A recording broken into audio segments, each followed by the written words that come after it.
उसके बाद मैं जहां तक मुझे लगता है कि ये यही यूं ही मामला चला। हजरत अबू बकर रजी अल्लाह ताला अन्हु 2 साल हयात रहे। जी। 10 साल फिर हजरत उमर उमर रहे। रज़ी अल्लाह अच्छा, अन्हु। ये भी बहुत है ना कि हम जी। जब सुनते हैं कि पहले तो हजरत अबू बकर का दौर गुजरा, फिर हजरत उमर का गुजरा, 12 साल। अपनी 12 साल मुझे यहाँ अभी बता रहा था मैं भाई को, इंग्लैंड आए हुए 20 साल हो गए मुझे, जी। और लगता है कल की बात है, अभी निकल के आया हूँ। वो तस्वीर देखो तो अपने आप को अंकल महसूस करता हूँ, वरना जो है वो लगता है कल की बात है। तो 12 साल 12 साल 12 साल टोटल यार। ठीक है, तो 12 साल बाद हजरत उस्मान का दौर आ गया। जी। ठीक है, क्योंकि तीसरे खलीफा अब हजरत उस्मान है। जी। अब क्या हुआ? हजरत उस्मान रज़ी अल्लाह अन्हु के ज़माने में जो कंपाइलेशन हुआ है, सबसे पहली बात तो यह है कि एक सिंबॉलिक कंपाइलेशन था। उसकी वजह, उसकी तफसील यह है कि जंग यमामा में जो सहाबा किराम शरीक थे वो कुरान के पहले कंपाइलेशन में शामिल नहीं हो सके, क्योंकि वो तो जंग के महाज पे थे। वहां से जब खबर आई कि 70 हुफ्फाज शहीद हो चुके हैं, तो हजरत उमर रज़ी अल्लाह अन्हु घबरा कर हजरत अबू बकर के पास आए और कहा कि कुरान को फौरी तौर पर जमा कर लिया जाए, खतरा है कि कहीं जाया ना हो जाए। अब ये जो सहाबा जंग यमामा में शरीक थे वो मदीने में मौजूद ना होने की वजह से इस मुबारक काम में शामिल नहीं हो सके। इसका मतलब ये नहीं था कि कुछ आयतें रह गई, लेकिन हर सहाबी शामिल होना चाहता था। तो हजरत उस्मान रज़ी अल्लाह अन्हु ने यह काम दोबारा करवाया कि जो लोग शामिल होने से रह गए थे वो भी शामिल हों। हालांकि दोबारा करवाने से न तो किसी आयत में कमी आई, न किसी आयत में ज्यादती हुई, जो का तू वही मुरतब हुआ। और जहां तक मेरे इल्म में तस्दीक कीजिएगा, वही नुस्खा जो ओरिजिनल था, जो ऑफिशियल उसके अंदर था, वो मंगवाया गया, उसको सामने रखा हजरत गया। ज़ैद इब्न साबित को इंचार्ज बनाया गया, उनके अंडर एक पूरी कमेटी कायम की गई ताकि वो पूरी स्क्रूटनी करे, और एक वो जो आप कह रहे हैं कि सबको शामिल किया उस चीज में, और फिर दोबारा से सिर्फ फर्क ये हुआ कि अब सहाइफ की जगह मुसहफ यानी एक किताब बनी, जिसको हम आज किताब कहते हैं, कि वो यानी गोया कि बाइंडिंग हो गई। हाँ, बाइंडिंग हो गई, बिल्कुल। पहली। दूसरी चीज ये है कि इसमें इस खत्ते उस्मानी का एहतमाम किया गया कि जिसकी बुनियाद पर जो 7 लेटर्स हैं कुरान करीम के, वो अकोमोडेट हो गए। यानी ये नहीं हुआ कि मसलन मालिकी और मलिकी, ये 2 तरीके से हम पढ़ सकते हैं, मालिकी यौमिद्दीन और मलिकी यौमिद्दीन। तो मालिकी को जो है मीम और अलिफ के साथ लिखा गया हो, जैसे हम लिखते हैं, और मलिकी को मीम और लाम, बल्कि इस तरीके से उसको लिखा गया, मीम लाम काफ। अब इस पर कोई हरकत और एराब नहीं लगा, यानी मीम के ऊपर खड़ा जबर नहीं लगा, लाम के नीचे जेर नहीं लगा, काफ के ऊपर जबर नहीं लगा। अब जब आप इस तरीके से लफ्ज लिखेंगे तो आप इस एक लफ्ज को मालिकी भी पढ़ सकते हैं और मलिकी भी पढ़ सकते हैं। तो एक ही चीज ने दोनों रिवायतों को और दोनों वेरिएशन को अकोमोडेट कर लिया। सही। इस तरीके से खत उस्मानी को इस कंपाइलेशन में इंट्रोड्यूस कराया गया और पूरा कुरान इस तरह लिखा गया। गोया हजरत उस्मान के दौर में जो ये सहीफा मुरतब किया गया है, इसके अंदर जो है वो एराब मौजूद नहीं है। एराब मौजूद नहीं है, ठीक है, एराब मौजूद नहीं है, और उसकी वजह से जो मुख्तलिफ प्रोनाउंसिएशन है, जैसे आज हम कहते हैं शेड्यूल और स्केजुअल और टोमेटो और टोमाटो, ठीक है, तो उस तरीके से कोई भी उसको, उस स्पेलिंग को पढ़ सकता है उस वेरिएशन के अंदर। सिर्फ इतना फर्क है कि हजरत उस्मान रज़ी अल्लाह अन्हु के जमाने में जो 7-8, कोई एक रिवायत में आता है 9, एक रिवायत में आता है 8, एक रिवायत में आता है 7, जो अलग अलग कॉपीज तैयार हुई हैं, तो उसकी भी एक हिकमत है। और वो इस तरीके से कि कुरान में बहुत से अल्फाज ऐसे हैं कि एक लफ्ज 2 वेरिएशन को अकोमोडेट नहीं कर सकता। उसकी एक मिसाल दे देता हूं आपको, ववस्सा और वअवसा। अब आप अगर वस्सा लिखेंगे, वाव साद और उसके बाद अलिफ मकसूर आएगा, तो अब उसको आप वस्सा तो पढ़ सकते हैं, औसा नहीं पढ़ सकते, क्योंकि औसा पढ़ने के लिए वाव से पहले हमजा का होना जरूरी है, और औसा अगर लिख देंगे तो वस्सा नहीं पढ़ सकते। तो ये वो लफ्ज है कि जो 2 वेरिएशन को अकोमोडेट नहीं कर सकता। तो उसकी जो तरतीब निकाली वो ये कि एक नुस्खे में तो वस्सा लिखा गया और दूसरे नुस्खे में औसा लिखा गया। अब कोई ये कह सकता है कि भाई फुटनोट में लिख देते ताकि सबको पता होता कि वस्सा को औसा भी पढ़ सकते हैं। तो वो इसलिए नहीं लिखा गया चूंकि वस्सा भी मुतवातिर है और औसा भी मुतवातिर है, दोनों का स्टेटस एक है। हाशिये में और फुटनोट में जो बात आती है, टेक्स्ट, एक्चुअल टेक्स्ट के मुकाबले में उसका स्टेटस लो होता है। तो अगर औसा को मसलन फुटनोट में लिख दिया जाता तो आज तक हम ये कह रहे होते कि वस्सा असल है, औसा जो है वो सेकेंडरी है, जबकि दोनों प्राइमरी है, चूंकि दोनों मुतवातिर हैं। रसूल अकरम सल्लल्लाहु अलैहि वसल्लम से दोनों साबित है तवातुर के साथ। क्या मैं ठीक समझ रहा हूँ कि आप कह रहे हैं हजरत उस्मान के दौर में जो सहीफे बने, उसकी जो कॉपीज तैयार की गई, वो 1 से जायद थी, कुछ कहते हैं 4 थी, कुछ कहते हैं 7 थी, कुछ कहते हैं ज्यादा थी। उसके अंदर वो एग्जैक्ट कार्बन कॉपी एक दूसरे की नहीं बनी थी, बल्कि उसके अंदर जो अल्फाज ऐसे मौजूद थे जिनकी एक से ज्यादा प्रोनाउंसिएशन या इम्कानात मुमकिन थे, और एक स्पेलिंग में मुमकिन नहीं था दोनों प्रोनाउंसिएशन। हाँ, तो एक जगह एक स्पेलिंग की गई और दूसरे नुस्खे में दूसरी स्पेलिंग की गई। सही जी सही। तो यही वजह है कि आज आप देखेंगे जैसे अल्जीरिया है, मोरक्को है, इन ममालिक में जो कुरान के पढ़ने का अंदाज है वो हमारे पढ़ने के अंदाज से मुख्तलिफ है। ठीक ठाक जो भी कुरान जानता है वो आसानी उसको समझ सकता है। तो उनके यहाँ मसलन अगर वस्सा आप देखेंगे, हमारे यहाँ अगर वस्सा है लफ्ज तो उनके यहाँ औसा होगा लिखा हुआ, लेकिन माना दोनों के एक है, माना नहीं बदले, दोनों का एग्जैक्ट तर्जुमा बिल्कुल उसमें हर्फ बहर्फ एक है, उसके अंदर जरा भी कोई फर्क नहीं है। अच्छा देखिए, एक चीज तो ये है कि किसी वर्ड की प्रोनाउंसिएशन में फर्क आ गया जी, ठीक है, ये बात तो आपकी बात से मुझे क्लियर हो रही है। क्या ऐसा भी है कि कुछ अल्फाज ही मुख्तलिफ हुए हैं कि एक जगह एक लफ्ज मौजूद है, दूसरी जगह उसके बिल्कुल अलग, यानी जो उससे कोई उसकी ये नहीं लग रहा कि कोई वेरिएशन है, बल्कि कोई एक अलग उसका सिनोनियम, कोई हम मानी या कोई ऐसा लफ्ज जो है ना उसकी जगह इस्तेमाल हुआ? जी हाँ, तो जैसे सूरह लैल में वमा खलक़ ज़कर वल उन्सा, हजरत उस्मान रज़ी अल्लाहु अन्हु के तैयार करदा मसाहिफ में से एक मसहफ में वज़कर वल उन्सा है, वमा खलक़ा नहीं है, माना में कोई फर्क नहीं आया। वमा खलक़ा पूरा वर्ड ही मौजूद नहीं है, अच्छा, लेकिन दोनों मुतवातिर हैं। फिर से बताइएगा। वमा खलक़ ज़कर वल उन्सा, ये लफ्ज हमारे यहाँ जो मुसहफ है उसमें मौजूद है, जो उस्मानी तो वो भी है, अच्छा वो भी उस्मानी है, सारे उस्मानी है, सही, लेकिन हमारे यहाँ जो रिवायत हफ्स है आप उसको कह लें, हाँ, तो वमा खलक़ ज़कर वल उन्सा पूरा जुमला मौजूद है, जबकि दूसरी जगह दूसरी जो क़िराअत है वो है वज़कर वल उन्सा, मा खलक़ लफ्ज उसमें नहीं है मौजूद, सही, लेकिन माना में कोई फर्क नहीं है, अच्छा, माना एग्जैक्ट वही है, सही। तो अगर आप पूरा जुमला देखेंगे तो आपको अंदाजा हो जाएगा कि मा खलक़ा के गिरने के बावजूद, ना होने के बावजूद माना में रत्ती बराबर कोई फर्क नहीं आया। लेकिन इससे एक बात तो साबित हो रही है कि यहाँ पर हर्फ जो है, या ये कहिए हर्फ के बजाय लफ्ज जी, वो ये हो सकता है कि हो या ना हो, लेकिन पैगाम वही पहुंचे, पैगाम वही है। तो बेसिकली जो हम ये कह रहे हैं कुरान मजीद की, जब हम हिफाजत की बात करते हैं, तो क्या हम लफ्ज ब लफ्ज हर्फ ब हर्फ की बात कर रहे हैं, या हम ये कह रहे हैं कि ये मानी और मफहूम के साथ? नहीं, हम लफ्ज ब लफ्ज और हर्फ ब हर्फ की बात कर रहे हैं, लेकिन ये उस लफ्ज ब लफ्ज की कि जो रसूल अकरम सल्लल्लाहु अलैहि वसल्लम से हम तक पहुंचा है। सही बात। आप सल्लल्लाहु अलैहि वसल्लम से एक आयत के 2 लफ्ज पहुंच सकते हैं, 4 लफ्ज पहुंच सकते हैं। क्या बात है। अच्छा, यहां पर मैं अब आपकी वजाहत करूं इस चीज के ऊपर, और इस चीज पर गौर करें। मैं भी चाहूंगा कि यासिर भाई जहां मैं गलती कर रहा हूं वहां मेरे फौरन कान जो है ना खींच दीजिए आप।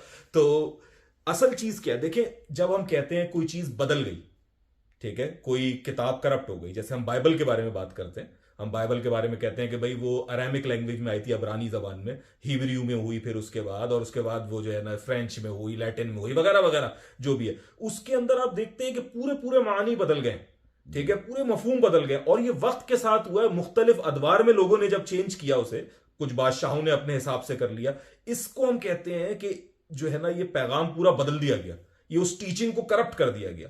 लेकिन जिस केस की हम बात कर रहे हैं, जब हम कुरान हकीम की बात करते हैं, तो रसूल करीम सल्लल्लाहु अलैहि वसल्लम ने अपनी हयात मुबारका में जिन जिन अल्फाज की इजाजत दी वही अल्फाज आज तक मौजूद है। बिल्कुल ठीक है। लिहाजा ये कहना कि तब्दील, आप ये तो एक नईव इंसान है जिसको कुछ पता ही नहीं है, वो जब देखेगा कि यार यहां पर एक अल्फाज लफ्ज मौजूद है और इस वाली आयत में तो मौजूद ही नहीं है, अरे ये तो बदल गया। लेकिन अगर आप इसे जाकर देखेंगे तो नहीं, बदला नहीं है, क्योंकि इस दोनों की इजाजत उस मुतकल्लिम ने, या ये कहिए कि पैगंबर ने खुद दी, रसूल करीम सल्लल्लाहु अलैहि वसल्लम ने मिन जानिब अल्लाह इजाजत लेकर। यही वजह है कि यह कहा गया कि 7 हुरूफ पर कुरान हकीम को नाजिल किया जी, ठीक है। यानी अगर ये करप्शन होती, अगर ये पैगाम का चेंज होना होता, अगर ये कुरान मजीद की हिफाजत के मनाफी होता, तो रसूल करीम सल्लल्लाहु अलैहि वसल्लम खुद से कैसे कर सकते हैं? उसी दौर में चेंज हो गया। सही। यानी मेरी बात, आज मैं कोई किताब लिखता हूं, वो कल चेंज होगी, परसों चेंज होगी, आज मेरे मरने के बाद चेंज होगी, ठीक है। लेकिन मेरी जिंदगी में मैं किताब दे रहा हूं और मैं कह रहा हूं कि यार यहां पे जो मैंने लिखा है, ये इसको टोमेटो भी पढ़ सकते हो, इसे टोमेटो भी पढ़ सकते हो, इसे शेड्यूल भी पढ़ सकते हो, इसे स्केजुअल भी पढ़ सकते हो, ठीक है। और कोई सिनोनियम भी बता देता हूं कि भाई ये लफ्ज जो है ना, जो मैं अपना बयान करना चाह रहा हूं, ये चूंकि बहुत पुरमगज लफ्ज है, तो इसके जो है ना 2 अल्फाज हो सकते हैं, ये लफ्ज भी ठीक है, इस्तेमाल कर लो, ये लफ्ज भी ठीक है, ये दोनों जो है ना मेरी जानिब से। तो अब अगर ये आप तक पहुंचता है इसी अंदाज के अंदर, तो इसको आप कैसे कह सकते हैं कि बदल गया? ये है वो कंफ्यूजन असल, इसको दोहरा के सुन लीजिएगा, जो अभी यासिर भाई ने बात कही है, दोहरा के सुन लीजिएगा कि ये जो हमें चेंजेस नजर आती है, जो जब हमें कोई मुल्हिद दिखाता है सामने, ये देखो कुरान मजीद के इस नुस्खे में ये लिखा है, इसमें तो ये लिखा है, ठीक है, इसको तो यूं पढ़ना है, इसको तो यूं पढ़ना है, इसमें तो ये लफ्ज लिखा है, इसमें तो ये लफ्ज नहीं लिखा हुआ। लेकिन ये पूछिए कि ये दोनों इजाजतें, ये जो दोनों वेरिएशन है, ये इजाजत रसूल करीम सल्लल्लाहु अलैहि वसल्लम की जिंदगी में थी? अगर हाँ, तो उसका मतलब है नहीं बदला। यही सबसे इंपॉर्टेंट पॉइंट है कि जो वेरिएशन है वो आप सल्लल्लाहु अलैहि वसल्लम से ही साबित है, और सही हदीस का उन्ज़िल कुरान अला सबअति अहरुफ के कुरान करीम 7 लेटर्स या 7 वेरिएशंस के साथ नाजिल हुआ है। अगर ये हदीस ना होती और ये हदीस भी मुतवातिर दर्जे की है, तब तो आप ये कहते हैं कि भाई ये वेरिएशन भी है और इसका कोई सबूत भी नहीं है। आप सल्लल्लाहु अलैहि वसल्लम खुद ही कहकर जा रहे हैं कि कुरान करीम इन वेरिएशन के साथ है, तो उस वेरिएशन के साथ तो मौजूद है। अगर वो वेरिएशन ना होते तो लोग ये कह सकते थे कि देखो तुम्हारे नबी ने कहा था कि कुरान में वेरिएशन है, वो दिखाओ वेरिएशन कहां है। ये वेरिएशन का होना ही उसकी हक्कानियत और सदाकत की दलील है। सही बात, सही बात जी, सही बात, बिल्कुल मेरे लिए तो बिल्कुल वाज़ेह होगी। नहीं मालूम आपको कितनी वजाहत हो रही है, कोई शक मुझे इसमें महसूस नहीं हो रहा। अच्छा एक बात बताएं, कुछ अहले इल्म ये भी कहते हैं जी कि भाई ये जो इजाजत थी ये 7 हरूफ की जी ये एक खास वक्त के लिए थी जी, ठीक है, जिस वक्त असल जो मामला था वो पैगाम की मुंतकली था जी ठीक है, और लोगों के ऊपर ये गिरा था कि वो करे, और एक ऑफिशियल नुस्खा तो तैयार था ही जी, यानी जो कि कुरैशी डायलेक्ट के अंदर ये जो पूरा था वो सारी चीजें उसमें तो वो एक ही तरह से लफ्ज लिखे थे जो हजरत अबू बकर सिद्दीक के दौर की हम बात कर रहे हैं। तो वो एक टेम्पररी इजाजत दी गई। उसके बाद जो है अब जो राइज है वो वही होना चाहिए जो कि एक डायलेक्ट है। इसमें कितनी हक्कानियत है या इसकी क्या? देखिए 7 वेरिएशंस या 7 यानी हुरूफ का मतलब 7 डायलेक्ट्स नहीं है। इमाम मालिक रहिमहुल्लाह ने इस ताल्लुक से बड़ा तफसीली कलाम किया, उसको इमाम राजी ने भी लिया है और जज़री ने भी लिया है, और मैं समझता हूँ कि वही ज़्यादा प्रेफर्ड ओपिनियन है। और भी बहुत सी ओपिनियंस हैं लेकिन सबसे ज़्यादा ऑथेंटिक यही है, और उसकी वजह यह है कि आप क्लासिकल टाइम में जितने भी पीछे चले जाएं तो इमाम मालिक रहिमहुल्लाह सहाबा किराम के ज़माने से बहुत करीब हैं। बाकी जो भी लोग हैं जो इस हदीस की तशरीह करते हैं वो इमाम मालिक के बाद आए हैं, तो हम जाहिर है कि उस शख्सियत का कौल लेंगे जो सहाबा किराम रज़ी अल्लाह अन्हुम के ज़्यादा नज़दीक है। तो ये जो 7 अहरुफ का मसला है वो ये कि कुरान करीम जब शुरू में नाजिल हो रहा था तो ज़्यादा से ज़्यादा वेरिएशन की इजाज़त दी गई थी, चूँकि लोग यूज्ड टू नहीं थे। लेकिन फिर आप सल्लल्लाहु अलैहि वसल्लम ने, जैसे आपने भी जिक्र किया, कि आखिरी रमजान में हजरत जिब्रील अलैहिस्सलातु वस्सलाम को 2 मरतबा कुरान करीम सुनाया है, और कमरे में बैठकर नहीं सुनाया, मस्जिद में बैठकर सुनाया है। यानी सहाबा किराम मौजूद होते थे, वो सुनते थे कि आप सल्लल्लाहु अलैहि वसल्लम इस तरह कुरान करीम पढ़ रहे हैं। तो यानी उन वेरिएशन में बहुत ज्यादा नस्ख भी हुआ, यानी एब्लिगेशन भी हुआ है। फिर जो वेरिएशन बाकी रखा आप सल्लल्लाहु अलैहि वसल्लम ने, और आखिरी मरतबा सुनाने में उसको उसी तरीके से पढ़ा। अगर मान लीजिए एक जगह 5 वेरिएशन है तो 5 मरतबा पढ़ा, तो वो गोया के आखिरी वो फाइनल वर्जन है। अब उसके अंदर नस्ख की गुंजाइश नहीं है और उसके इनकार की भी गुंजाइश नहीं है। यानी अगर आज कोई ये कह दे कि नहीं जी मालिकी यौमिद्दीन तो ठीक है, मलिकी यौमिद्दीन गलत है, वो इस्लाम से खारिज हो जाएगा। उसकी वजह यह है कि उसने तवातुर का इनकार किया। अच्छा ये चीज समझ ले माजरत उसके अंदर कि हर इंसान सोचे तवातुर होता क्या है, ठीक है। तो बहुत इस पे मेरी वैसे एक वीडियो भी मौजूद है अगर आप देखना चाहें तवातुर के मामले पे। लेकिन तवातुर अगेन ये कतई है, कतई मतलब एब्सोल्यूट, कोई शक ही नहीं, ठीक है। यानी आप खबरें अहाद के ऊपर या किसी उस पर आप कलाम कर सकते हैं कि भाई एक आदमी ने कहा, उसकी शायद याददाश्त में कोई मसला हो गया हो, ठीक है, उसका कोई और मोटिव हो, उसने गलत समझ लिया हो, लेकिन एक जनरेशन टू जनरेशन ट्रांसफर हो रहा है, या एक बहुत बड़ी तादाद जो है वो जो है ना एक ही बात को ट्रांसफर कर रही है, तो इस पे इजमा हो गया। यानी ये बात के पाकिस्तान जो है वो कायदे आजम के उससे बना था, मोहम्मद अली जिन्ना से, अब ये बात गलत नहीं हो सकती, ठीक है। यानी ये सब इकट्ठे हो गए हैं इसके ऊपर ना, ये नहीं गलत हो सकता। ये हो सकता है कि भाई उनकी मिसाल के तौर पे फला दिन उन्होंने कौन से रंग का सूट पहना था, ठीक है, उसके ऊपर हो सकता है 1-2 रिवायतें हो जाए, लेकिन ये कि पूरा एक जनरेशन होकर इसके ऊपर नहीं हो सकता। तो जब तवातुर कह रहे हैं यासिर भाई, तो इससे मुराद ये है, तो चाहे मालिकी यौमिद्दीन हो चाहे मलिकी यौमिद्दीन हो, ये दोनों बातें तवातुर से मुंतकिल हुई हैं। और ये तवातुर कोई बाद में शुरू नहीं हुआ है कि सहाबा ने शुरू किया, ये शुरू ही रसूल करीम सल्लल्लाहु अलैहि वसल्लम की हयात मुबारका में हो गया, कोई इसके अंदर ब्रेक नहीं है। तो ये बिल्कुल कतई चीज है। एक चीज का मैं इजाफा जरूर करना चाहूंगा, बहुत से लोगों के जहन में ये सवाल आता है कि आखिर क्या मसला था उस जमाने के लोगों को कि उनको 7 हुरूफ या 7 लेटर्स चाहिए थे। भाई हम मालिकी भी पढ़ सकते हैं, मलिकी भी पढ़ सकते हैं, हमें तो कोई फर्क नहीं आया नजर, हमारे लिए दोनों बराबर हैं। तो ये क्या बात है कि उन लोगों के लिए मालिकी दुश्वार था, मलिकी नहीं था, या इसका बरक्स? सही। तो उसको एक मिसाल से मैं समझाना चाहूंगा। वो मिसाल है कि हम उर्दू से मिसाल दूंगा कि मसलन हैदराबाद में अगर आप किसी से सवाल करें कि जो रोज़मर्रा का जुमला है, किसी ने बिरयानी खाई, तो वो ये कहेगा कि मैं बिरयानी खा लिया। हाँ, हैदराबाद के तो मैं बिरयानी खा लिया। अब ये जो खा लिया है इसने मुज़क्कर बोला, वर्ब की जो तज़कीर है ये फाइल किताबे है, मफूल किताबे नहीं है। मफूल है बिरयानी, मैं फाइल है जो कि ठीक है। अब अगर खाने वाला मुज़क्कर है तो वो ये कहेगा मैं बिरयानी खा लिया, और मुअन्नस है तो कहेगा मैं बिरयानी खा ली। अब अगर आप नॉर्थ इंडिया या कराची में चले जाएं तो वहां फेल की तस्कीर और तानीस फाइल किताबें नहीं है, मफूल किताबें हैं। हम लोग बोलते हैं मैंने बिरयानी खा ली, मैंने हलवा खा लिया। हलवा मुज़क्कर है तो खा लिया, बिरयानी मुअन्नस है तो खा ली। बिल्कुल। अब आप अगर ये कहें किसी हैदराबादी से, भाई क्या मसला है, तुम क्यों नहीं बोलते मैंने बिरयानी खा ली, तो वो कहे भाई मैं इसी का यूज टू हूं ना, ये नहीं कि मेरे लिए मुश्किल है, यूज टू मैं इसका हूं। सही बात। ऐसे ही हम लोग यूज टू इसके हैं कि हम कहें मैंने हलवा खा लिया, मैंने बिरयानी खा ली, ना कि मैं बिरयानी खा लिया या खा ली, कुछ इस तरह का। तो हम कह सकते हैं लेकिन यूज टू नहीं है। यही सूरत हाल हर जबान में होती है। सुभान अल्लाह, सुभान अल्लाह, बिल्कुल क्लैरिटी है, जबरदस्त जबरदस्त। तो ठीक है, तो यानी अच्छा हजरत उस्मान ने जो ये नुस्खे हैं ये मुख्तलिफ फिर जगहों पर भेजे जी। ये कहते हैं कि भाई वो मैं टॉप कापी पैलेस गया था इस्तांबुल में, वहां पर भी एक नुस्खा मौजूद है, इसी तरीके से और दीगर जगहों के ऊपर। तो ये क्या मामला हुआ, वो अलग अलग नुस्खे के अलग अलग जगह भेज दिए? अलग अलग नुस्खे दो दो कुर्रा के साथ भेजे, खाली नुस्खे नहीं गए। नुस्खा गया, साथ में दो कुर्रा गए, यानी दो मुअल्लिमीन गए उस नुस्खे को पढ़ाने के लिए और उसकी जो है अपनी निगरानी में कॉपीज बनवाने के लिए। तो इन कुर्रा को जो दूसरे नुस्खे में जो दूसरी किरात थी वो भी मालूम थी, चूंकि ये एक्सपर्ट थे, उबई इब्न काब रजी अल्लाह अन्हु जैसे लोग, वो बाकायदा नुस्खा लेकर गए हैं शाम। हज़रत उबई इब्न काब, अब्दुल्लाह इब्न मसूद रजी अल्लाह अन्हु इराक में मौजूद थे। तो बड़े बड़े हजरात के इनको तमाम किरात और तमाम वेरिएशन का इल्म था। अलबत्ता ये जो कही जाती है बात कि जी टॉप कॉपी में नुस्खा मौजूद है हज़रत उस्मान वाला, या उज़्बेकिस्तान के बारे में कह देते हैं, या मिस्र के बारे में कह देते हैं, या सनआ के बारे में कह देते हैं, इनमें कोई भी नुस्खा हजरत उस्मान वाला नहीं है। ये चीज एक लोगों ने चलाने को चला दी है। ये सारे के सारे नुस्खे ताबईन के दौर के हैं, यानी ये कॉपी है उसी की, ये कॉपी है उसकी। सही। यानी ये कॉपी हजरत उस्मान ने जो कॉपीज भेजी थी उसकी कॉपी दर कॉपी है। जी हाँ। तो अब ये कहना कि जी हजरत उस्मान ने के जमाने के ये गलत है, लेकिन इससे हमारा मुकदमा कमजोर नहीं होता, क्योंकि हमारी बुनियाद ओरल ट्रेडिशन है। सही बात। अच्छा, अब कोई ये कह सकता है कि भाई उन नुस्खों को महफूज करने की कोशिश क्यों नहीं की गई?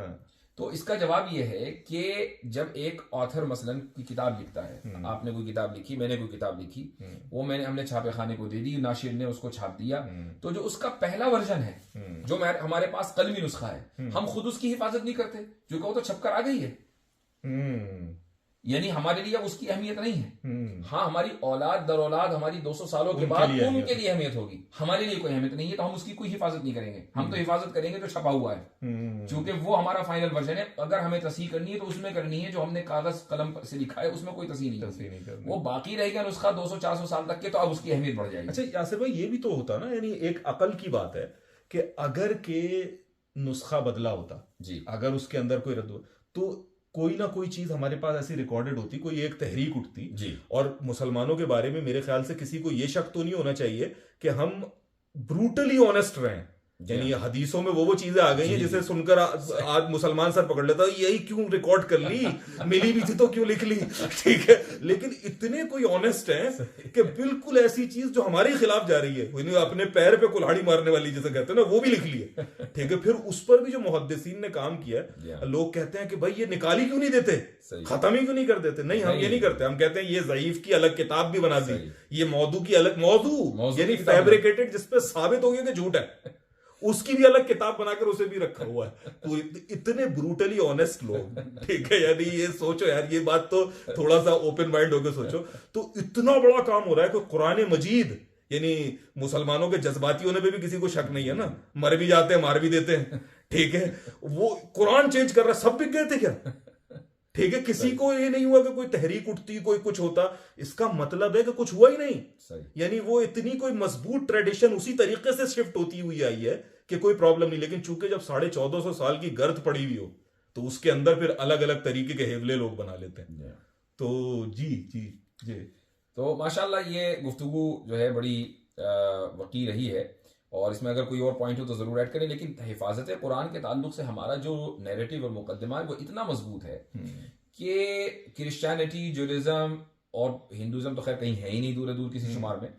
सारा मसला क्या होता है, ये मसला उठाया वो मुस्तशरिकीन का है। जब हमने अपना मुकदमा में पेश किया कि हमारे पास वो किताब है कि जिसके अंदर कोई तब्दीली नहीं हुई, और वो ये मानते चले आ रहे हैं कि उनके पास वो किताब है जिसमें तब्दीलियां हैं, जिसकी ओरिजिनल लैंग्वेज का नहीं पता। यानी कि अब उन्होंने इस मुकदमे को कमजोर करने के लिए ये शोशे छोड़े कि नहीं, आपका कुरान तो महफूज नहीं है। अब्दुल्ला बिन मसूद के कुरान में तो सूरतों की तरतीबें अलग थी, उनके यहाँ तो मुअव्वज़तैन नहीं थी, उनके यहाँ तो सूरह फातिहा नहीं थी। इस तरह के सारे शोशे जो हैं वो झूठी रिवायतों की बुनियाद पर, तारीखी रिवायतों की बुनियाद के ऊपर छोड़े गए ताकि मुसलमानों का ये मुकदमा कमजोर हो जाए कि कुरान करीम रोज़े अव्वल से महफूज है। अच्छा, ये मुझे बताइए कि आपने अभी एक सरसरी जिक्र किया था नस्ख मनसूख का, जी ठीक है, ये क्या मामला है? यानी कुछ आयात ऐसी थी जो एक वक्त के अंदर कुरान मजीद के अंदर शामिल थी या मिन जानिब अल्लाह थी, लेकिन उसको रसूल करीम सल्लल्लाहु अलैहि वसल्लम ने ही जो है ना यानी अपनी हयात मुबारका में कहा कि ये जो है ये एक वक्त के लिए थी, इसको अब खत्म कर दिया गया। क्या कुछ ऐसा? बिल्कुल ऐसा ही है। कुरान करीम की बहुत सी आयतें इस बात पे शाहिद अदल हैं कि कुरान में बहुत सी आयतें नाजिल हुई कि जिनको अल्लाह सुब्हानहू व तआला ने बदल दिया, वापस ले लिया, इस माना करके लोग उनको भूल गए। यानी उनको ये भी पता नहीं था कि किस तरह हम उन आयतों को पढ़ते थे। ये मौजिज़ाती तौर पर हुआ है। और बाज़ मरतबा उन आयतों की जगह दूसरी आयतें नाजिल कर दी गई, लेकिन ये सिलसिला सिर्फ रसूल अकरम सल्लल्लाहु अलैहि वसल्लम के ज़माने तक चला। और ये तब्दीली जो है टेक्स्ट की इसलिए नहीं थी कि पहले वाले टेक्स्ट में कोई कमी रह गई थी, बल्कि ये लोगों के मिजाज और हालात की वजह से तब्दीली आई है। बिल्कुल ऐसे ही जैसे कि शराब की हुर्मत में तब्दीली आई है कि कभी कुछ है कभी कुछ है, फिर उसके बाद फाइनली जो है वो उसको हराम करार दिया गया। तो ऐसे ही दूसरी बहुत सी सूरतें आयतें ऐसी थी कि वो नाजिल हुई, लेकिन वक्ती जरूरत की वजह से नाजिल हुई और उसके बाद उनको और अगेन ये सब कुछ रसूल करीम सल्लल्लाहु अलैहि वसल्लम की हयात में हो रहा है। जी हाँ, ठीक है, वही जो के लेके आ रहे हैं वही ये कर रहे हैं। और कुरान मजीद खुद भी यही कह रहा है, जो नासिख मनसूख की बात है कि मुझे इस वक्त सही तर्जुमा तो उसका याद नहीं, लेकिन मफहूम कुछ यूं है कि हम ही खुद जो है उसको जो नाज़िल करते हैं आयतें नौनुसिया, तो हम जो मनसूख करते हैं और जो भुलाते हैं औनुसिया। देखो उसमें लफ्ज जो है ननसख की जगह साथ साथ नून सिहा भी है कि हम भुलाते हैं। सही। तो इसका मतलब ये कि मौजिजाती तौर पर मान लीजिए किसी शख्स ने कोई मनसूख आयत याद की हुई है, अब ये नहीं होगा कि वो याद रहे उसके, वो भूल जाएगा, चूंकि कुरान ने पहले ही कह दिया कि हम भुला देते हैं वो। अच्छा, इसमें एक राय और भी जो अहले इल्म बाज़ औक़ात बयान कर रहे होते हैं, कह रहे होते हैं कि इस आयत की तशरीह शायद ये है कि पहले जो शरीयतें आई थी, ठीक है तो सभी कुछ इस्लाम, हजरत ईसा भी इस्लाम ही लेके आए थे अलैहिस्सलाम, तो वो मनसूख कर दी गई और उसको किया गया। तो ये एक वो है कि जो कि अहले सुन्ना का मौक़िफ़ है, और एक जो है वो ये तशरीह भी है चूंकि मुअतज़िला के नजदीक नस्ख नहीं हुआ जी, वो एब्रोगेशन के कायल नहीं है। सही जी, लेकिन दोनों सूरतों के अंदर केस नहीं बिगड़ता जी हाँ, किसी भी सूरत। हमारा जो जवाब है ना मुअतज़िला का वो ये है कि भाई अगर नस्ख ऐब है तो फिर शरीयत का मनसूख होना भी ऐब है। यानी जो हजरत ईसा या हजरत मूसा की जो शरीयत मनसूख हुई है, फिर वो क्यों हुई मनसूख? गौर से सुने इस बात को, बहुत अहम बात कह रहे हैं। अगर नस्ख ऐब है तो शरीयत का मनसूख होना भी ऐब है। यानी शरीयत में क्या हमेशा से रमजान में ही रोजे रखते थे हम? बिल्कुल तो नहीं जी।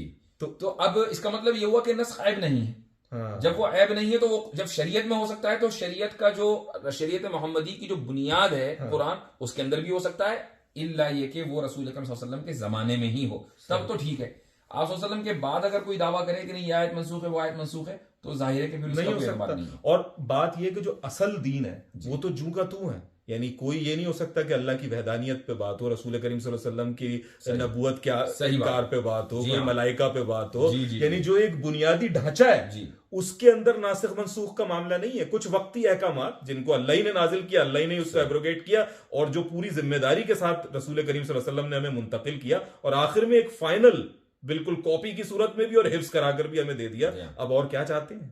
ठीक है, नहीं इतना वाज़े तौर पे जो है ना बात पहुंच गई। जो लोग ये कहते हैं कि नस्ख हुआ है और एतराज करते हैं इस्लाम के ऊपर कि जी आपके अल्लाह को तो पता ही नहीं था।